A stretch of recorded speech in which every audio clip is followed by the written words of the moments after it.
Welcome back, and today we are playing out the F-2 Saber. A little bit on the shorter end today because I possibly contracted pneumonia and I'm trying to keep this somewhat short before I roll back into bed.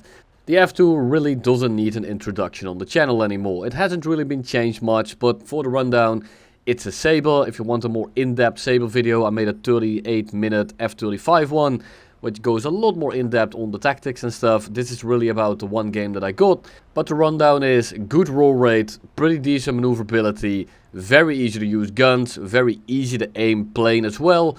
And of course, you don't want to be slow in it. I'm running 10 minutes of fuel with the stealth belts, and we're going to start off with an absolutely appalling bad aiming sequence. Because this is the first time I played the F-2 in a pretty decent while. Now we are going to go ahead and kill the rest of the team with the rest of this ammo. But for the start of the game, this was pretty damn terrible. A32 isn't that much of a threat, but I do want them out of the lobby. Because they are pretty annoying to deal with when there's multiple people around. After killing him, we fly into the middle of the map. We try to keep it above 1,000 or 950 kilometers an hour at all times. Especially because this is a 9.3 match. So a lot of the planes that you will run into will be able to outrun you. And a lot of planes will be able to out-accelerate you. So you want to be careful and want to stick to that kind of sweet spot of the Saber between 850 and 1050 kilometers an hour. You can go about 11.7 on sea level, but this really never comes into play anymore, as you're not only fighting MiG-15s anymore these days. There's a lot of planes you run into, like this F6 Lightning, and they really ruin your entire gameplay loop. If these guys run you down when there's a MiG-15 on your 6, you're gonna have a bit of an issue. Now luckily we crit him. We're just gonna be ignoring him, and now I do want to start pitching up into the Javelin and the Sea Vixen. These are two very annoying planes to deal with. The Javelin isn't that great of a plane, but at high to medium altitude, especially with the missiles, they can be kind of scary, and I just don't want them to be in the lobby when I'm dealing with someone else. Right here the Sea Vixen kind of just parks himself in front of us after we kind of pitch up, but you can tell that the energy discrepancy here is pretty big. Take a medium range shot, we managed to crit him. We're just going to dive underneath him, pick up a little bit of speed to see if we can close the gap and also not be as vulnerable to the people on our 6, but they're not going for us. So that's perfect. The Sea Vixen starts turning, he's crit, so there's a chance that he's going to bleed a lot of energy, so I'm kind of sticking on him for now. I am going to break off in due time because I'm not going to be chasing this guy around when I can very clearly not catch him. But right now he does want to go back into the furball, which might open him up to an attack of ours. So I just want to see if he wants to dive in front of me. If he doesn't, I'm just going to be ignoring him. I know that it's a Sea Vixen with missiles. I know that he's crit and I can very easily finish him off if he does anything. But I'm not going to waste all my time chasing a guy that I won't be able to catch anyway. So we pitch into the Scimitar, not able to pull in. So we switch on over to the Javelin. And this way, even though I might miss one of the kills, I'm still going to be able to pick up the second one and not waste our entire attack window. So we take down the Javelin. The Lightning also goes down, and now I have a couple of guys on my 6. Now I know that one of them is crit. I know that the Saab is never going to be catching me. The Yak-23 is never going to be catching me. The issue here is that we have an F-30 or perhaps even an F-40 around, as well as the Scimitar. Now the Scimitar is going to be able to run us down very easily, and if he pushes me into something like a Yak-23, it's going to be completely over for us. So I'm just going to be extending for a little bit. I want to get that Sea Vixen a little bit further away from the group so I can recommit. He peels off for now, which means that I can turn around as well, and I'm going to be attacking him right this instant because I don't really want to deal with him. Right now he doesn't have much altitude, he's turning. He is crit, so he is going to be bleeding a lot more energy than us. So I just kind of park myself behind him. And normally, if he wouldn't be damaged, he's just going to be outrunning me. But because he is damaged, I'm just going to be tickling him until his balls explode.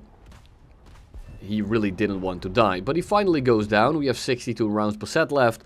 And here comes the Scimitar. And the Scimitar is going to be incredibly annoying if he had stayed with his team, but he didn't. So we're going to set up the reversal, we're going to pull in front of him, and he needs to pull the other direction, because right now I'm going to get a very free 6. The issue is that the Scimitar has so much power, and still has a decent amount of speed, that even though he's pulling all of these maneuvers, he is still going to be outrunning me pretty handily. And this is why this thing is so damn annoying when it's one-on-one. All he needs to do is just kind of flop his plane around like the wheel it is, and I am never gonna be hitting it. I'm trying to line up the shot, but at this kind of range, at this kind of speed, he's just gonna very easily dodge my round, and I don't have much ammo left to begin with, so I just want to be somewhat tame with the spraying. Now, if I had full ammo there, I probably would have just hosed him down, but I can't really do that right now. We still have 4 minutes 50, our team is heavily outnumbered, and I just don't have the ammo to spare really, because I do want to carry this game without having the land. Having the land is a bit of a death sentence when you're outnumbered by this degree. So we just kind of push the scimitar away, and then we turn around back to the Saab together with the F-40, it turns out. Now, the Saab comes head on, so we're just gonna take it. We should outrange his guns pretty handily, but we just both miss each other. Keep tabs on what they are doing. He isn't recommitting, the scimitar is coming in, and the F-40 isn't really paying attention. So I have a little bit of room here to just kind of fly in and see if I can shoot him down. Vodka said that he had him, so I'm just gonna leave him. I don't want to waste my ammo. He does hit him. He doesn't really do much damage, but it's a little bit, I think a flap came off. So we can use that to our advantage in the long run, but at this point I just thought I should have just gunned him down, because now he might end up being more annoying and it might cost us the game. AIM-9B gets slung out. Luckily Vodka dodges it. And now I'm on the 6 of both the F-40 and the Saab 105. So we're just kind of reeling them in. I'm just keeping tabs on the scimitar. The scimitar is playing it passively. And he should play it like that when it's like 1v1. But considering they are outnumbering us, he should be a lot more aggressive. And because he is so passive, he's giving us a lot of room to actually attack his friendlies, which is his biggest mistake. Ui comes up. I'm not going to do the funny voice. My voice already hurts enough as it is. Pull underneath the F-40 and the scimitar together. And we just kind of pull into the Saab here, because I want to be aggressive. I need to get some of these guys out of the lobby. And this is what I mean with when you have position and when you have teammates around. Sometimes taking a bit of risk is actually less risky than taking no risk at all. We are not in a winnable position, so we need to actually make something happen. And we did. We killed the Saab. He might not die on the spot, but he is going to be damaged enough to the point where he won't be much of an issue anymore. We start chasing the scimitar because he's chasing Vodka, but he sees me and he is just going to be flying straight. And again, I am not able to catch this guy whatsoever. Now he's going to be flying away. I'm going to be pushing him away for a little bit so that Vodka can take care of the F-40. And for now, we are just kind of sitting behind him. I'm not really interested in killing him. Of course, I do want to take him down, but I'm mainly just trying to push him away from the fight so that my teammates can lick up that F-40 and then we can 3v1 the scimitar a little bit later. And I'm sorry if I sound different every 20 seconds. It's because I'm cutting the recording a lot and I'm constantly coughing. Just, it should be fixed for the next one, at least I hope. Here I'm waiting for the scimitar to do something, but you can tell that he kind of just doesn't have to pay attention to me. I'm not sure if I'm unspotted or if he just knows that he has the energy here to break off and start engaging my two friendlies that are engaging the F-40. And that's exactly what I don't want to happen. But at the same time, if he does engage them, I'm going to position myself in a way that he is not going to be getting away from me.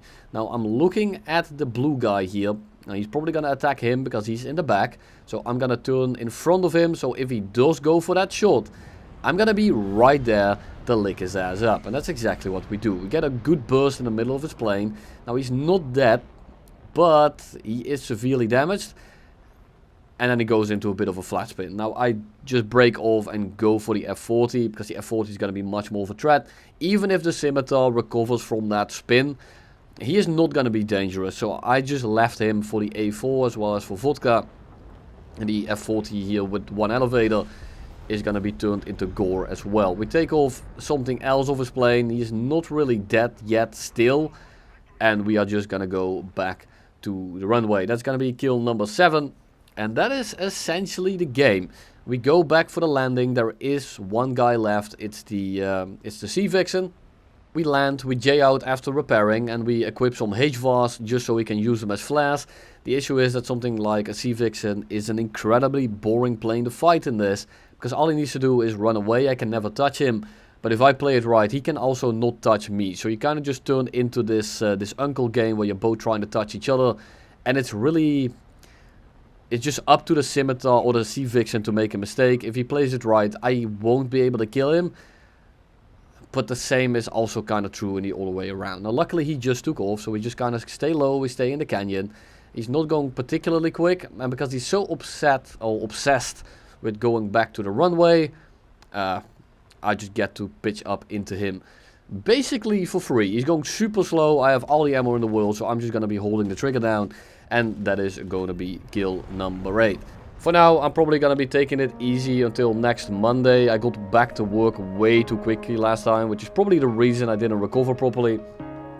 And no, I'm not talking about YouTube. I'm talking about my actual job. So for now, I'm going to be taking it easy. You should see me on Monday again, as long as I don't die in the meantime. Thank you all for watching, and I'll see you in the next one.